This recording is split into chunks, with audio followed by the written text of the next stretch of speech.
Hi friends welcome to रेन्ना समयल इनके என்ன சமையல் பார்க்க போறோம்னா நல்ல காரசாரமான வதக்கி அரைச்ச மீல் மேக்கர் குழம்பு கூடவே வெண்டைக்காய் பொரியல் தான் பார்க்க போறோம். ரொம்ப சுவையா இருக்கும் இந்த மீல் மேக்கர் குழம்பு. சாதம், சப்பாத்தி, இட்லி, தோசை எல்லாத்துக்குமே தொட்டு சாப்பிடலாம். இந்த வெண்டைக்காய் பொரியலை குழந்தைங்க ரொம்ப விரும்பி சாப்பிடுவாங்க. எளிமையான முறையில் செய்யக்கூடிய இந்த வதக்கி அரைச்ச மீல் மேக்கர் குழம்பு சுவையான வெண்டைக்காய் பொரியலும் எப்படி செய்யறதுன்னு வாங்க பார்த்துடலாம். மீல் மேக்கர் குழம்பு பண்ணுறதுக்கு 3 டேபிள் ஸ்பூன் அளவுக்கு எண்ணெய் சேர்த்துடலாம். எண்ணெய் சூடாயிட்டு இதில் 2 பெரிய வெங்காயம் சேர்த்துக்கலாம்.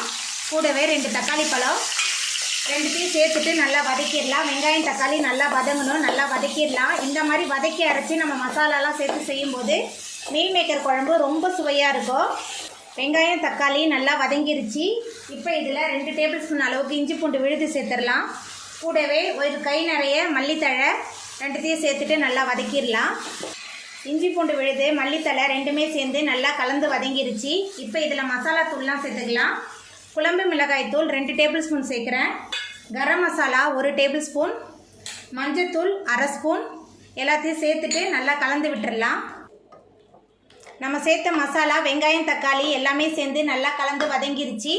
இப்போ அடுப்பு ஆஃப் பண்ணிவிட்டு ஆற வச்சிடலாம். ஆறுனதுக்கப்புறம் மிக்சியில் சேர்த்துட்டு கொஞ்சமாக தண்ணி விட்டு நம்ம விழுத அரைச்சிட்டு வந்துடலாம். மீல் மேக்கர் குழம்பு பண்ணுறதுக்கு 2 ஸ்பூன் அளவுக்கு எண்ணெய் சேர்த்துடலாம். வதக்கி அரைச்சி சேர்த்துருக்கனால குறைவான எண்ணெய் போதும். எண்ணெய் சூடாயிட்டு இதில் ஒரு சின்ன துண்டு பட்டை, பிரியாணி இலை சேர்த்துடலாம். பட்டை, பிரியாணி இலை ரெண்டுமே நல்லா பொரிய ஆரம்பிச்சிருச்சு. நம்ம வதக்கி அரைச்சி வச்ச மசாலா சேர்த்துடலாம். ரொம்ப சுவையாக இருக்கும் இந்த மாதிரி நம்ம வதக்கி அரைச்சி சேர்க்கும் போதே. மசாலா சேர்த்துட்டு ஒரு 2 நிமிஷத்துக்கு நல்லா கலந்து விட்டுடலாம். மசாலா சேர்த்துட்டு நல்லா கலந்து விட்டாச்சு. இப்போ இதில் மிக்ஸி ஜாரை கழுவி அந்த தண்ணியை சேர்த்துக்கலாம். தண்ணி சேர்த்துட்டு நல்லா கலந்து விட்டுடலாம். தண்ணி சேர்த்துட்டு நல்லா கலந்து விட்டாச்சு. இப்போ இதில் குழம்புக்கு தேவையான அளவுக்கு உப்பு சேர்த்துக்கலாம்.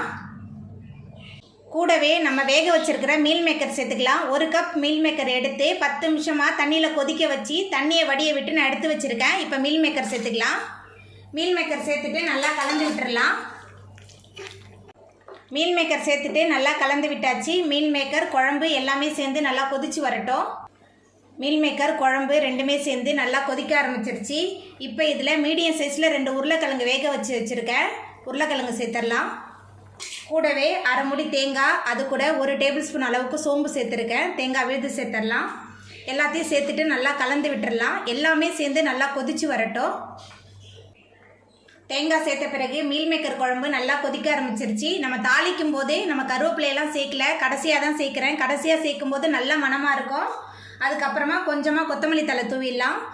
கொத்தமல்லி தழை தூவிட்டு நல்லா கலந்து விட்டுடலாம். நம்மளோட சுவையான மீல் மேக்கர் குழம்பு சூப்பராக ரெடி ஆகிட்டு ரொம்ப சுவையாக இருக்கும். சப்பாத்தி, சாதம், இட்லி, தோசைன்னு எல்லாத்துக்குமே கலந்து சாப்பிட்றதுக்கு அட்டகாசமாக இருக்கும். இப்போ நம்ம அடுப்பு ஆஃப் பண்ணிடலாம்.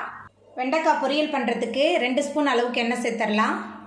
எண்ணெய் சூடாயிட்டு இதில் கொஞ்சமாக கடுகு சேர்த்துக்கலாம். கடுகு பொரிய ஆரம்பிச்சிருச்சு.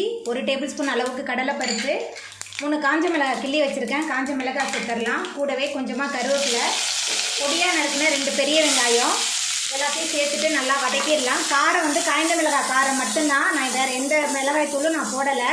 வெங்காயத்தை சேர்த்துட்டு நல்லா வதக்கிடலாம். வெண்டைக்காய் பொரியலுக்கு எண்ணெய் அதிகமாக தான் சேர்க்கணும். அப்போ தான் எண்ணெயிலே வதங்கி வரும்போது அந்த வழுவழுப்பு தன்மையெல்லாம் இல்லாமல் இருக்கும். ரொம்ப சிம்பிளான பொரியல் தான், ஆனால் ரொம்ப சுவையாக இருக்கும். வெங்காயம் நல்லா வதங்கி வந்துருச்சு. இப்போ இதில் நம்ம பொடியாக நறுக்கி வச்சுருக்கிற வெண்டைக்காய் சேர்த்துடலாம். கூடவே கொஞ்சமாக மஞ்சத்தூள்,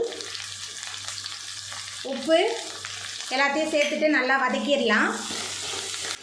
வெண்டைக்காய், மஞ்சத்தூள், உப்பு எல்லாமே சேர்ந்து நல்லா கலந்து வதங்கணும். நல்லா வதக்கிடலாம். வெண்டைக்காவை 10 நிமிஷமாக நல்லா கிளறி கொடுத்துக்கிட்டே இருந்தேன். வெண்டைக்காய் நல்லா வதங்கி அந்த வழுவழுப்பு தன்மையெல்லாம் இல்லாமல் போயிடுச்சு. இப்போ இதில் கடைசியாக 1 டீஸ்பூன் அளவுக்கு சீரகம் சேர்த்துக்கலாம். சீரகப்பொடியை கடைசியாக சேர்க்கும் போது நல்ல மணமாக இருக்கும். சீரகப்பொடி சேர்த்துட்டு கலந்து விட்டுடலாம். சீரகப்பொடி சேர்த்த பிறகு நல்லா கமன் வாசனையாக இருக்குது. நம்மளோட வழுவழுப்பு இல்லாத மொறுமொறுப்பான வெண்டைக்காய் பொரியல் சூப்பராக ரெடி ஆகிட்டு இப்போ நம்ம அடுப்பு ஆஃப் பண்ணிடலாம். அவ்வளோதாங்க, ரொம்ப சுவையான வதக்கி அரைச்ச மீல் மேக்கர் குழம்பு கூடவே வெண்டைக்காய் பொரியல் சூப்பராக ரெடி ஆகிட்டு. இந்த சுவையான வதக்கி அரைச்ச மீல் மேக்கர் குழம்பு வெண்டைக்காய் பொரியலை நீங்களும் உங்கள் வீட்டில் செஞ்சு பாருங்கள். இந்த வீடியோ உங்களுக்கு பிடிச்சிருந்தா லைக் பண்ணுங்கள், ஷேர் பண்ணுங்கள், கமெண்ட் பண்ணுங்கள், சப்ஸ்கிரைப் பண்ணுங்கள். அப்படியே பக்கத்தில் உள்ள பெல் பட்டனையும் கிளிக் பண்ணிடுங்க. நன்றி.